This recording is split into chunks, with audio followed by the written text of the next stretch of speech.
But you know what, Jake? Before we get into our baseball discussion that we have, we're talking about all-stars, right? And to me, Jake, there's only one all-star when it comes to grooming your family jewels, and that's Manscaped. The sponsor of today's show, Manscaped, sponsored MVP Sports Live tonight for you guys. They are the best in men's below-the-waist grooming. Manscaped offers precision-engineered tools for your family jewels. Manscaped is trusted by over 2 million men worldwide. Join the movement for all your below-the-waist grooming needs. The Lawnmower 3.0. What do you think, Jake? If this was on an all-star team, would it be the 1, the 2, the 3, the 4? What position is the lawnmower playing out there? It's got to be the center, right? Number 5, right in the middle. It's got to be right in the middle. It's protecting the paint. You know what I'm saying? Or in this case, protecting the taint. Jake. It's protecting your taint down there, making sure it's all nice and smooth. You don't got any swamp nuts going on. It's long lasting. You can use it in the shower.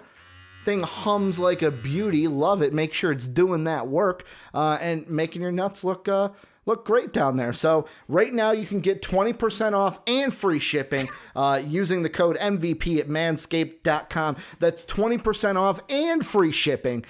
Use the code MVP at manscaped.com. Your balls will thank you because, Jake, you know, I've said it before, my balls are thanking me each and every day because my nuts have never felt smoother. And it's a feeling that felt weird at first, but it grows on you and it feels really fucking good. So I advise everyone to get smooth nuts because they're the best kind of nuts, some would say. But Jake, we got you on talking baseball.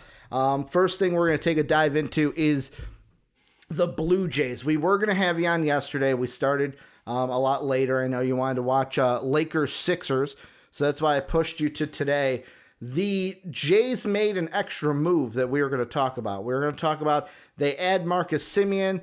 They've also traded for Steven Matz from the Mets, so we'll kind of talk about both. But the first thing I'm going to ask you, kind of get the ball rolling, is so Marcus Semien only signs a 1-year deal with the Blue Jays. They lose JT Realmuto. He goes back and signs with the Philadelphia Phillies. In your mind, Jake, what does the Marcus Semien signing mean for the Blue Jays and their upcoming season this year? Yeah, I mean, it gives them more depth. I'm not the biggest Marcus Semien fan out there. Mm-hmm. It gives them versatility. It's been rumored now they're going to play him at second, move Biggio over to third. That means Vlad can go over to first, which is a good thing because Vlad is not the best defender. He's a little bit chunky down there. Mm-hmm. So playing him at third base wasn't the best, but first base, he'll be just fine. Semien is a good fielder. He had a really good year 2 years ago, and that's when people got really high on his value. But besides that, he's been an average to below average hitter the rest of his career, which isn't a bad thing. It gives the Blue Jays options, which is now they have platoons in the outfield they can do. They have platoons in the infield they can do, and they've added starting pitching like Matz, like you said. Semien's not a bad deal. It's a 1-year deal. It's low risk. It's $17 million. It's whatever. People got caught up in the number because how much money he got, and yeah, it was a lot of money, but it's a 1-year deal, so it's almost risk free. And if he hits like he did 2 years ago, then holy crap, you got to steal. But if he doesn't, it's a good veteran to bring in on the team, gives them options on the infield, and allows them to move Vlad over to first. Yeah, and I mean the money for that is $18 million. For the 1 year, because like to me, I was a little confused, to be honest, because when I was putting the rundown together, I was playing COD beforehand, and you were like, oh man, the Semien and Realmuto news happened, and I thought that I heard you say that Realmuto signed with the Blue Jays, but then when I looked, he went back to the Phillies, which confused me, unless that was like something where we all thought he was signing with the Jays. And then DeAndre Jordan, he was like, nope, going right back over here to the Phillies. Going to quickly just make a detour back to Philly. But that's the way I'm looking at this is the Blue Jays. The reason why I'm not thinking of the Realmuto not signing as a huge loss is because, like, first off, we even talked about it before where it's like we didn't really think he was going to sign with the Blue Jays. It was one of those to where it's like, he'll probably go back to Philly, which he did. And by getting Marcus Semien, like you said, if he goes back to the good years he was having, then yeah, this is a steal of a contract. But if he has a bad year, the Blue Jays can either do one of two things in my mind. They can just ride out the year and just say, like, let's say the trade deadline comes up in July and they're like, well, you know what, we're just going to hope he gets hot for the playoffs and just kind of run with it that way. Or they can say, hey, if we want to try to flip him for something, because maybe there's a team out there that has a guy on a longer contract that is a better player, and they're like, hey, we can take Marcus Semien off your hands and he's off the books at the end of the year and we don't have to worry about that, then maybe that's something that they can look into as well, depending on how he's playing. But to me, it's at least the Jays got something for their bats to add to George Springer. And like you said, it mixes up their infield to where now you can put Vlad Jr. at first base, which works out for everyone. To me, the Steven Matz one is more interesting because we talked about this team with pitching. We talked about how there was, are they going to get Trevor Bauer? Then it was like, okay, the Dodgers kind of entered the race for Trevor Bauer. Now we're talking about, we'll hit it in a little bit, of the Mets are now in the Trevor Bauer sweepstakes. So, like, as more teams come in, I see that sweepstakes as the Blue Jays just move down and down the pecking order. To where, like, to me, I feel like this is the Jays admitting, all right, we're probably not going to get Trevor Bauer. Let's go ahead and get somebody that we can add to this rotation and help us out. Correct me if I'm wrong.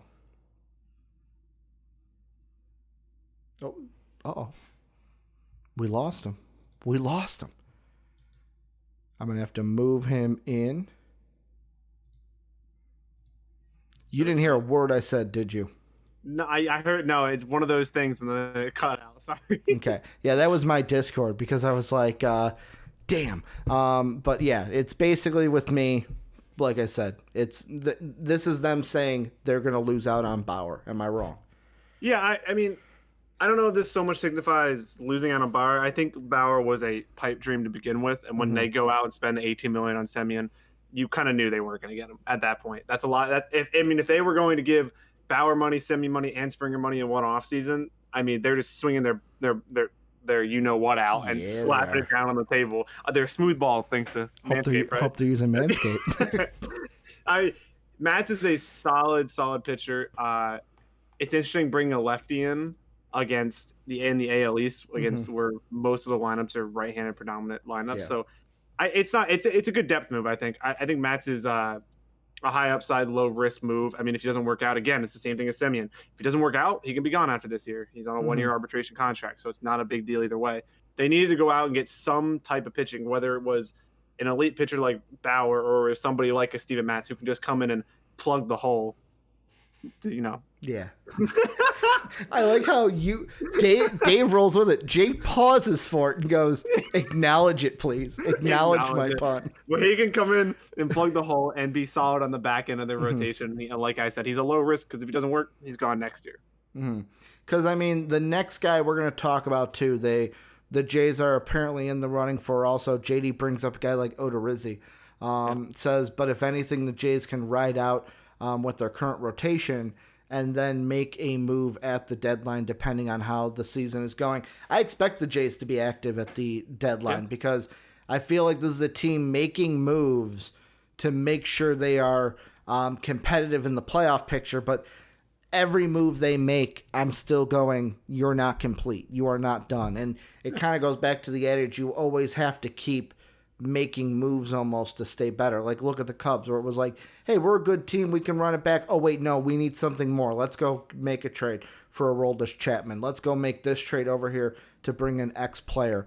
You're kind of always tweaking things to get that perfect roster. But last thing I wanted to kind of throw your way, Jake, because last conversation we had about the Blue Jays, we actually had a commenter give a comment. Comes from Marie L. And I wanted to see, Dave loves reacting to the comments. I want to get your thoughts on this, where she says, hello, the Jays are going to be a powerhouse young team for the next decade. So Bauer would be stupid not to go there. The Dodgers might win over the next several years, but they won't be able to compete with the Blue Jays over the next decade. Jake, with you being the baseball guy, I wanted to get your thoughts on that. Are the Jays going to be a powerhouse over the next decade? I mean, that's a bit much. I would say they're going to be a very good team, but to say that the Dodgers won't win out in the long run, I mean, you look at guys like Seager and Bellinger and Betts, who are all still in their 20s.